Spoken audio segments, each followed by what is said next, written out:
Le 120 Hz, je l'avais déjà en 2018 sur mon Xiaomi. 48 mégapixels, ça existait déjà il y a presque 10 ans sur mon Nokia.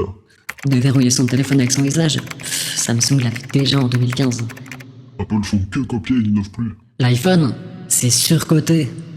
Je suis à peu près sûr que vous avez déjà entendu ces phrases. Et si c'est le cas, on a le droit de se demander si elles sont exactes, et mieux encore, de savoir si Apple nous prend vraiment pour des pigeons ou si elle a une raison d'être en retard sur l'adoption de ces technologies. En 2007, Steve Jobs présente l'iPhone et change radicalement le rapport qu'on pouvait avoir avec les technologies. De nouveaux usages s'installent dans nos quotidiens, des routines se créent et nos vies s'en retrouvent chamboulées. La concurrence ne perd pas de temps et arrive, Android va donc rapidement le jour. Tout est beau, tout est rose, vous allez me dire. Mais non, car en coulisses, une véritable guerre se menait. Prenant le relais de la classique PC versus Mac, nous avions désormais le droit à iPhone versus le monde Android. D'un monde uni grâce à ses belles opportunités, on passe dans un monde fracturé, avec des débats majeurs pour savoir qui a copié qui. Fleur au fusil, j'arrive pour mettre un terme à tout ça. De toute façon, c'est Samsung qui fournit les pièces à Apple pour l'iPhone. C'est vrai, mais c'est faux. Déjà revenons sur la base. Samsung Electronics, l'entreprise qui fournit Apple, ne doit pas être confondue avec Samsung Mobile.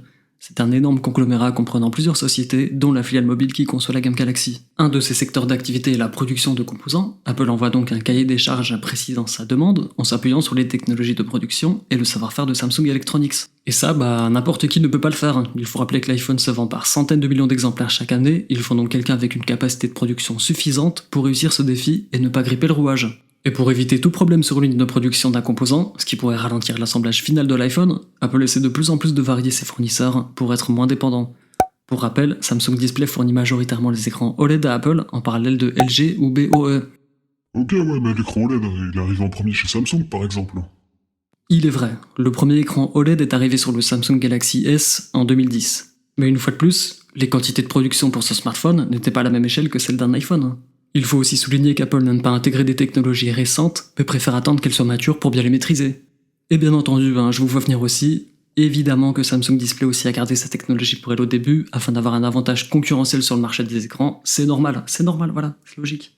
Et du coup, qu'est-ce que tu vas nous sortir pour le 120 Hz que j'ai déjà depuis 5 ans sur mon Xiaomi? Ah, le 120 Hz. Longtemps attendu et enfin arrivé avec l'iPhone 13 l'année dernière. Il est bon de rappeler déjà que ce mode est arrivé sur les iPad Pro en 2017 sous le nom de ProMotion. L'intérêt ? Varier la fréquence de l'écran de 24 à 120 Hz pour l'adapter à ce que fait l'utilisateur. Dessiner au stylet doit être ultra fluide, scroller sur une page doit l'être tout autant, donc hop, on passe en 120 Hz. Mais lorsqu'on lit du texte avec un écran statique, avoir une autre fréquence de rafraîchissement n'est pas nécessaire, donc elle descend au plus bas pour moins consommer d'énergie. Mais alors pourquoi ce mode est-il arrivé si tard sur l'iPhone ? Eh bien, comme d'habitude, Apple ne cherche pas à être la première, la marque a pris son temps pour apporter une solution utile et transparente pour tous sans qu'il ait d'impact sur la batterie. Ainsi, quand beaucoup à l'époque faisaient des écrans à 90 ou 120 Hz, il n'y avait pas de variation, c'était constant. La batterie en prenait donc forcément un coup. Et c'était à l'utilisateur de choisir son rafraîchissement, soit à 60, soit à 90, soit à 120. Puis, la variation de fréquence automatique est arrivée, Apple aussi avec le 13 Pro et son écran allant de 10 à 120 Hz, et enfin dernièrement avec le 14 Pro, qui lui va de 1 à 120 Hz. Et que dire à propos de l'Always On Display, Un autre avantage pour les écrans pouvant varier leur fréquence, c'est celui de l'Always On Display. Apple a déjà exploré le terrain à partir de l'Apple Watch Series 5 en 2019, grâce à son écran constamment allumé, descendant comme l'iPhone 14 Pro à une fréquence de 1 Hz. Fonction plutôt pratique, avouons-le. Mais sur Android, il faut remonter à 2016 pour réellement voir ce mode se démocratiser, notamment avec les Galaxy S7. Elle se reposait jusqu'alors sur les écrans OLED, technologie d'écran sans rétroéclairage, chaque pixel se gère seul et produit sa propre lumière. Ainsi, sur un fond noir par exemple, aucun pixel s'allume. Mais Apple est allée plus loin, elle ne se contente pas d'un écran sur fond noir affichant 2 ou 3 informations. Elle descend juste la fréquence de l'écran à 1 Hz pour pouvoir afficher l'entièreté de l'écran verrouillé, avec une luminosité plus faible, ce qui donne l'impression que son iPhone n'est jamais vraiment en veille.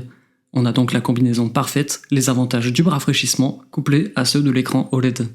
Et Face ID alors, parce que moi la reconnaissance faciale, ça fait longtemps que je l'ai et on n'a pas attendu l'iPhone 10.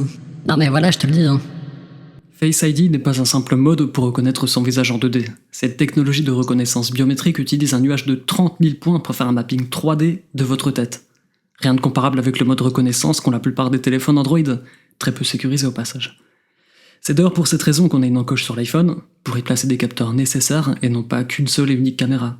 Et je le précise au cas où, c'est un infrarouge, donc ça fonctionne de jour comme de nuit. Et les widgets qu'on a depuis une éternité sur Android, on en parle ? Arrivés sous iOS 14, les widgets ont beaucoup été moqués, puisqu'ils sont présents depuis quasiment le début d'Android. Rappelons d'abord que les widgets étaient présents sur iOS bien avant iOS 14, la nouveauté apportée était celle de pouvoir les placer sur son écran d'accueil. Et si on veut jouer au match de qui a copié qui, il est bon de rappeler que c'est macOS qui les a inaugurés dès 2005. Match nul donc. Et ouais, vous avez quand même dû attendre quelques années pour avoir 48 mégapixels sur un iPhone, quoi. Alors que bon, voilà, quoi. J'espère que depuis le temps, tout le monde a compris que beaucoup de mégapixels ne riment pas forcément avec bonne qualité photo. Il faut prendre en compte beaucoup d'autres paramètres, comme la taille du capteur, sa sensibilité, la taille des photosites, l'ouverture, le traitement de l'image, etc., etc. Et heureusement, sinon le Nokia 800 bits de 2012 serait encore un des meilleurs photophones de 2022 avec ce raisonnement. Apple n'innove même plus. Petite auto-promo déjà, allez voir ma vidéo sur les prochaines révolutions d'Apple, je reviens rapidement sur les évolutions apportées sous Tim Cook dedans. Et ensuite, quand on regarde les 10 dernières années, cette phrase me donne juste le sentiment que c'est une troll de bas étage, donc y a pas vraiment nécessité d'y répondre, vous en conviendrez. Hein. Ouais, Apple c'est cher pour ce que c'est, hein. L'innovation a un prix, non? Quand on compare un produit Apple avec son équivalent, généralement, on n'est pas si éloigné. Alors oui, il faut malgré tout les moyens, mais ce n'est pas le sujet de ce point. Que ce soit dans les nouvelles technologies ou ailleurs, la concurrence est importante. Elle aide les entreprises à se dépasser en cherchant toujours de nouvelles fonctions pour au final nous contenter, nous, les consommateurs. Soyons donc heureux que certaines fonctions soient reprises pour être améliorées, que ce soit dans le monde Apple ou chez Android. À part évidemment quand on tombe dans le copier-coller, là ça en devient pathétique, contre-productif et montre aux yeux de tous notre incapacité à innover.